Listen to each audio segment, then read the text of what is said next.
What's up? I'm ProJedi. Today we're going to be building an airport and turn it into chaos. As a CEO, I gave myself a very commanding mustache and gave myself appropriately pale skin to signify my lack of grass touching.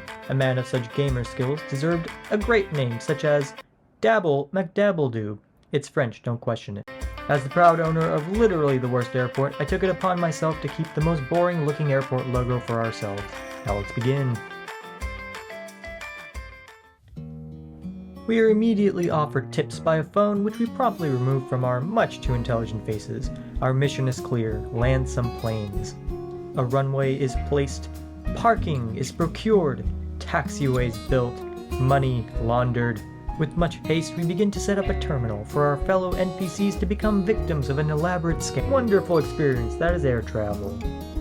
Slowly but surely, we can see the seeds of our efforts take bloom until a bare-bones airport takes form, complete with security and security desks. However, there is no chaos until we can torture NPCs with our amazing airport. An entranceway is created by which people can come and leave our wonderful airport. There will be many places, many people, and we can only hope the space is small enough. Life is too short to have a long roadway. But I'm not entirely evil. I decided to add a small lake to help with the mood. However, it promptly froze in the cold Russian air. I could do nothing about it. With the airport nearing completion, it becomes time to hire our first workers that will help us with our capitalistic empire. At LTW, we only hire the best of the best, such as Francisco Rojas with a sweet work experience and solid college education at Entire University. Seems legit, we will hire him. So we begin the process of recruiting people to our endeavors where they will work for quite possibly the rest of their lives. A cruel fate that comes with little to no pay. How can we put these people under such working circumstances, you may ask? The answer, of course, is the well-being of our fellow passengers that pass through this airport. It's at this point I begin to realize that the workers aren't even bothering to go inside my airport, which leads me to take away their pool privileges as a means of promoting better work culture. Competition in the workplace is also a great way to promote a healthy way for people to work harder, and so the hiring process continues.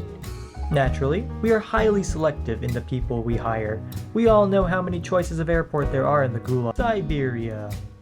After some more aggressive hiring, the airport begins to take shape, and I decide that the workers may deserve a small place for themselves in which they can live. I contemplated locking them inside, but the consequences of that would be that no one could come out, and so the plan was scratched and a door was added. I added a set of 4 desks at which the workers will be able to keep working.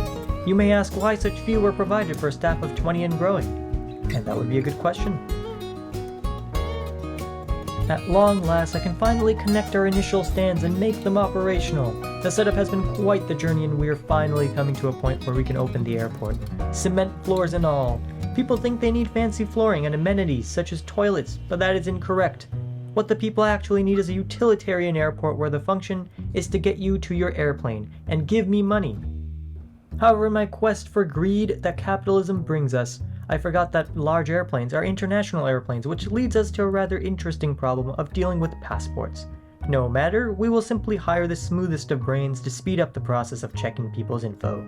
Airline contracts are signed, and despite their lackluster quality, we decide to proceed for the sake of money.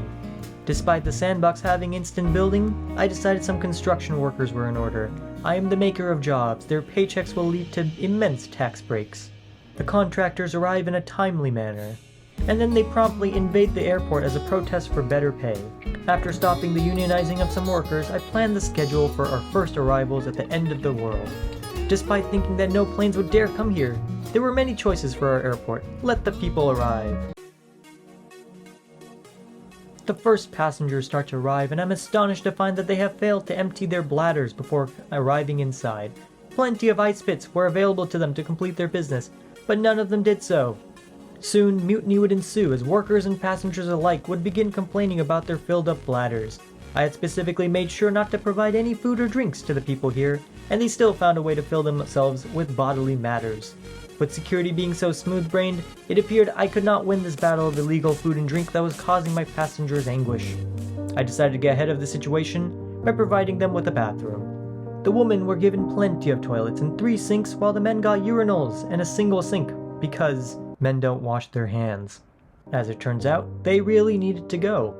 Ever the capitalist, I decided that it was time to monetize the use of the bathrooms. A $10 fee seemed appropriate for using our facilities. I would have gotten away with it too if it weren't for the pesky sandbox where money is meaningless. A period of depression begins to set in the workers. What were we all fighting for? Our fight for a better tomorrow, and lots of cold hard cash was now replaced with meaningless labor for an ungrateful society.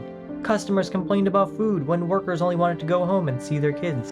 So naturally I did what any sane CEO would do. When morale was low, I made more stands so that there was more work to do. Simply said, work is the best motivator, and I expected the work to flourish their moods and save them from the deficits of our sandboxed land. Cruel as it may be, payments are simply a way for us to put value to labor. Our airport was doing something that has never been done before.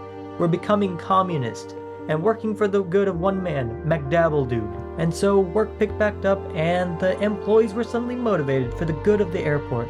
Their once garbage lives were now all for the glory. Some minor issues, such as the lack of ground vehicles, was solved with some more aggressive spending. Of course, money doesn't really matter when no one gets paid. Traffic began to back up as more and more service vehicles begin their glorious trek to the airport where they will live for the rest of their now meaningful lives. They rush to fill the needs. However, every communist leader knows that in order to keep your minions happy, you need to give back just a little bit to keep their loyalties in line. So I gave my people some wood and a trash can to remove inefficiencies. It made them happy, don't worry about it. Our airport was now filled to the brim with people fighting for bathroom stalls in an epic battle royale where the winner gets to pee. Gone were the days of simple lines and the Zoomers all Fortnite dancing their way to the victory. To keep things in order, we decided to remove some passengers. Communism is built around the removal of problems. Things only got worse, and so I decided that we would have to remove some more. And then I realized the problem was that they just didn't have a way to leave. So I decided against the needless killing and let them all out. But the nightmare was only beginning. I had made a monster. No amount of planning could save the people from the stampede that was occurring from the hungry passengers who just wanted to leave. I made more exits, now thinner and 50% more cost-effective. It was a success, but some fat people got stuck in it. Lines were formed in a civil manner, and they were quite small, I think. Nothing to worry about at all. There were a few people that were being problems, so I crushed them. They wanted to leave so bad, so I gave them a new set of platforms for their escape. I was a nice dictator. I gave them the means of leaving and also the means to arrive to my wonderful cesspool airport. But the lines weren't big enough. I wanted more, so I created more stands because that would help with the ambience. The crowding was minimal and no issues at all. I gave them even more chairs. In communism, we just make everything bigger, so the security system now spanned for miles. The problem was fixed and order was restored. But there was a hunger spreading, and I solved the food shortage by ordering food. The people were happier than ever, and everyone rejoiced in the perfect harmony of our airport. Also, it turns out the bathrooms were more popular than food. That made me want to remove some more people. Like a well-oiled machine, our airport grew and the seeds of communism flourished us. A functioning system where everyone got to leave, but not the workers. They get to stay. The crowding problems were completely solved. And the people loved their new sushi place. You see, the best way to get customers is to just not let them leave, and I did exactly that. I raised my demand artificially to meet my supply. And so we were able to create the ultimate airport where there are still people clogging up the toilets, but that's just how it is. Life is like a clogged toilet. Sometimes you just need a plunger to unclog it. This was a quite fun video to make, so make sure you hit that like button and subscribe. That's all. Goodbye.